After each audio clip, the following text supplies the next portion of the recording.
Bonjour à tous. Bonjour à tous. Ma déclaration de lien d'intérêt, d'abord je suis pédopsychiatre et la dépression résistante, en fait, ça aurait pu être un sujet. Dépression résistante en pédopsychiatrie et dépression résistante en psychiatrie pour adultes, c'est pas vraiment la même chose. Mais là, on va parler de psychiatrie pour adultes, et donc vous excuserez naturellement le fait que mon expertise clinique dans ce domaine sera très limitée. C'est plutôt comme épidémiologiste que l'on m'a proposé de parler. Alors, le titre « Vraie vie des prescripteurs » pourrait sembler un peu désobligeante. Ça voudrait dire que, en général, quand les scientifiques s'intéressent à la psychiatrie, ils s'intéressent à la fausse vie des patients et des soignants. Eh bien, en fait, c'est un peu vrai. Alors, en termes d'expérimentation de laboratoire, c'est une évidence. On sait bien que les patients qui sont inclus dans les protocoles très biologiques sont toujours des patients qui sont sélectionnés pour être compatibles avec les protocoles. Et par exemple, dans l'autisme, on sait bien qu'il y a une sous-représentation des patients les plus sévères. En épidémiologie, ça semble moins évident. Dans les essais thérapeutiques, on sait aussi que les patients inclus dans les études ne sont pas des patients comorbides, âgés, avec de l'alcoolisme, etc. Ne sont pas des patients qui sont vus en médecine libérale, plus dans des centres hospitalo-universitaires, et donc la généralisabilité des résultats est discutable, c'est vrai. Mais en épidémiologie, quand on présente des prévalences de pathologie, des prévalences de dépression, ici des prévalences de dépression résistantes, on pourrait se dire que là, on est dans la vraie vie. Eh bien là non plus, c'est pas vrai. Et ça, c'est vraiment quelque chose dont il faut avoir conscience, c'est que les prévalences des troubles mentaux que l'on présente sans arrêt, que l'on entend même à la télé, 6% de déprimés en France, etc., c'est une catastrophe, regardez autour de vous, si c'est 1 sur 20, eh bien autour de vous, il y a forcément quelqu'un de déprimé. En fait, ces nombres sont quelque part faux. Faux parce que, prenons un peu de recul par rapport à la question de l'épidémiologie psychiatrique. Il faut échantillonner une population pour pouvoir l'interroger et avoir accès à la symptomatologie. Mais comment échantillonner en population générale? Vous n'avez accès forcément qu'à des gens qui sont volontaires pour participer à l'étude. Or, si vous êtes volontaire pour participer à une étude d'épidémiologie psychiatrique, c'est possiblement lié au fait que vous ayez des symptômes ou pas. Deuxième point, il faut définir ce que c'est qu'une dépression. Alors, je dirais qu'il y a le DSM, on sait ce que c'est que la dépression, mais oui, mais c'est pas si simple, parce que, oui, on a une liste de symptômes à peu près consensuelle, très bien, mais il y a le seuil de sévérité. À partir de quand dit-on qu'un tableau syndromique correspond à une pathologie?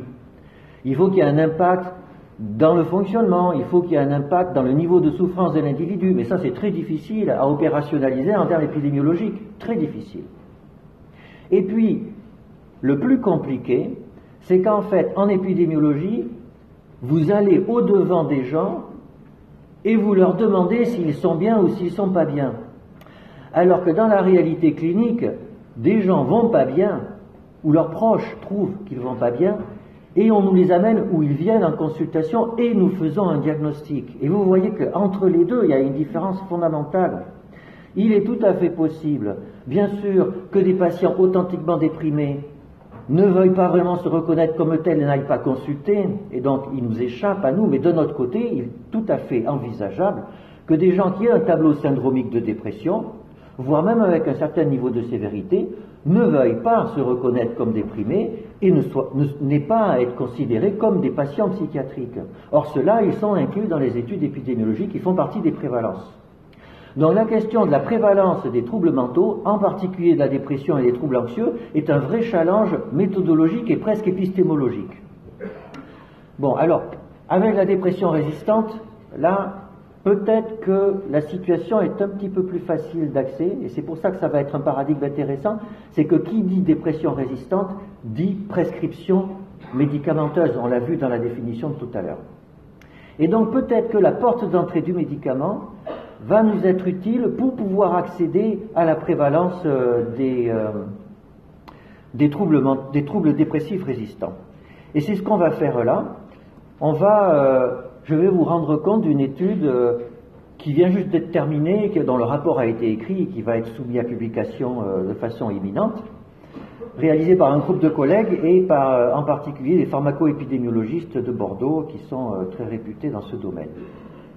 Donc cette étude est basé sur l'EGB, l'échantillon général des bénéficiaires, qui est un outil. On critique souvent que les Français sont en retard par rapport à l'utilisation de leurs données, que l'assurance maladie est un mammouth inerte, et que les données qu'ils ont sont sédimentent dans un coin et qu'on s'en sert pas. Eh bien, c'est plus vrai.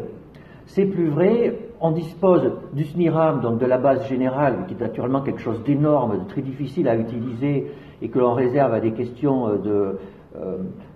véritablement utiles pour des maladies rares, notamment. Mais on a un échantillon général des bénéficiaires, c'est un échantillon à 1% de la population des assurés au régime général de l'assurance maladie. Le régime général exclut la mutualité sociale agricole et puis les petits régimes annexes qui existent en France. Et d'ailleurs, vous savez qu'en fait, tout est en train de fusionner. Et d'ailleurs, à terme, l'échantillon général des bénéficiaires sera un échantillon de l'ensemble de la population.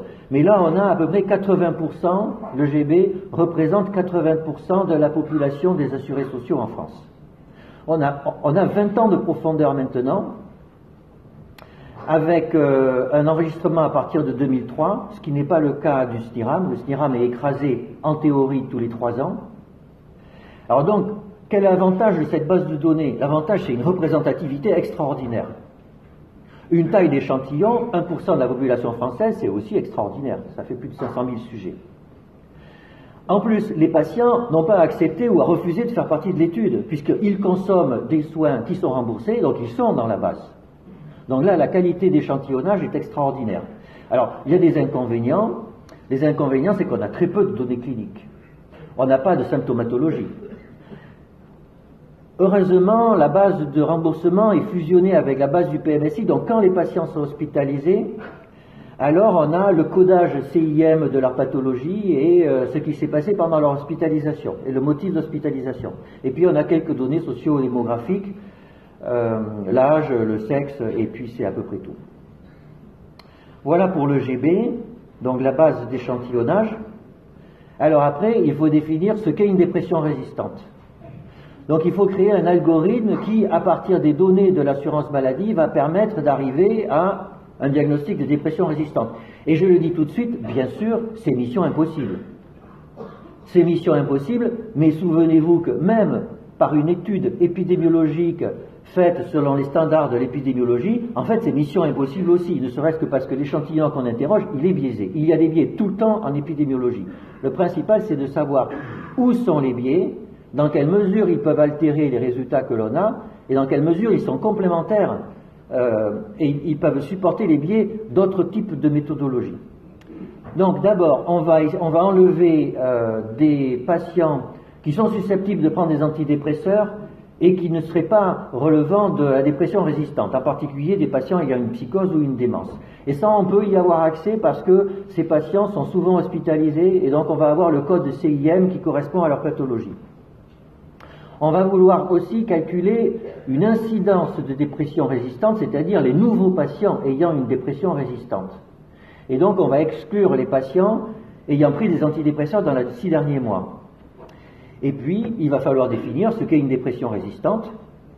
Donc on va dire d'un côté, et ça a été dit tout à l'heure, une prescription séquentielle sur 6 mois de 3 antidépresseurs différents, ou dans les 3 mois, une prescription de 3 antidépresseurs seuls ou en association, ou dans les 3 mois, une prescription d'un antidépresseur plus un potentialisateur, lithium, hormone thyroïdienne, etc. Vous connaissez ça mieux que moi.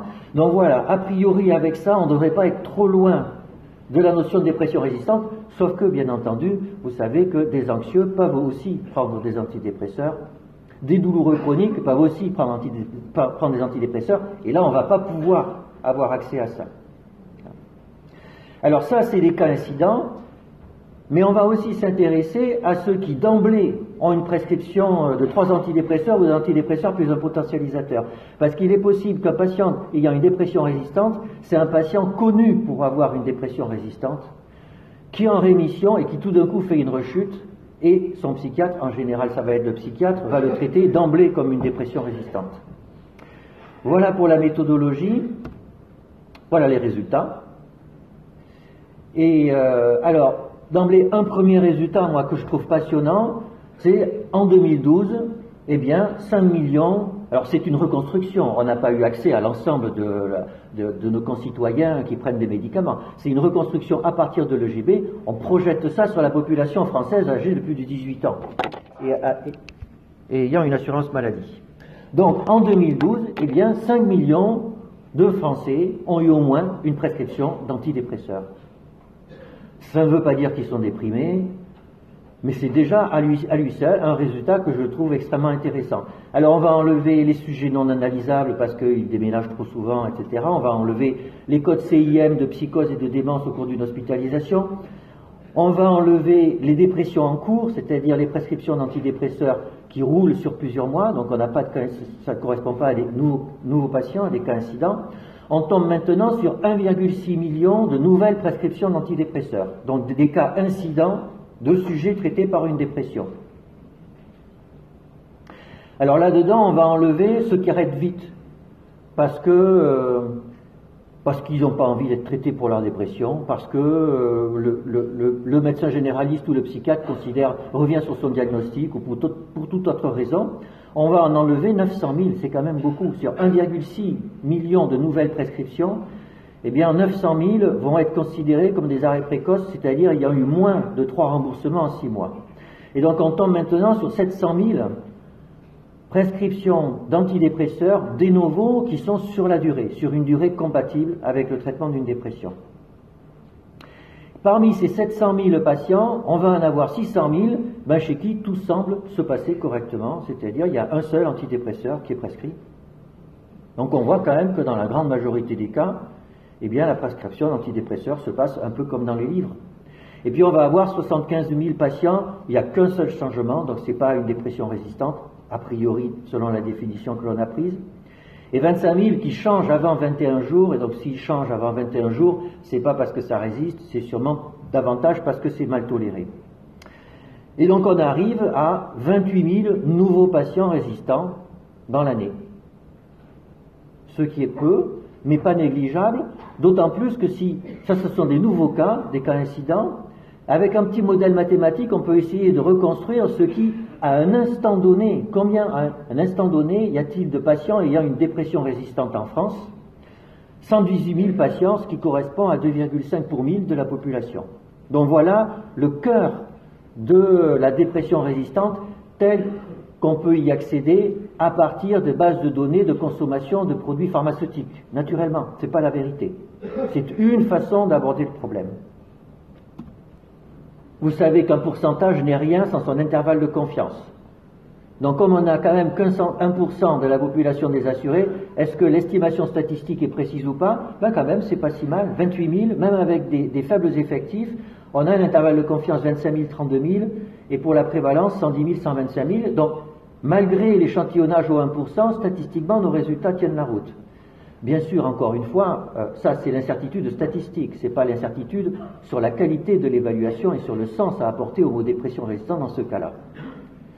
Le sexe ratio, 60% de femmes, c'est intéressant parce que le sexe ratio d'habitude est plus élevé. On a en général 2 femmes pour un homme traités pour dépression. On voit que dans la dépression résistante, eh bien le sexe ratio converge vers 1.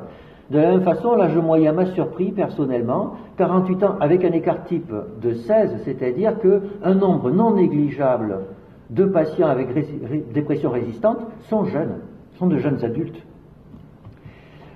La dernière slide de résultats, quels sont les traitements qui sont proposés à ces patients au moment où on considère qu'ils sont résistants?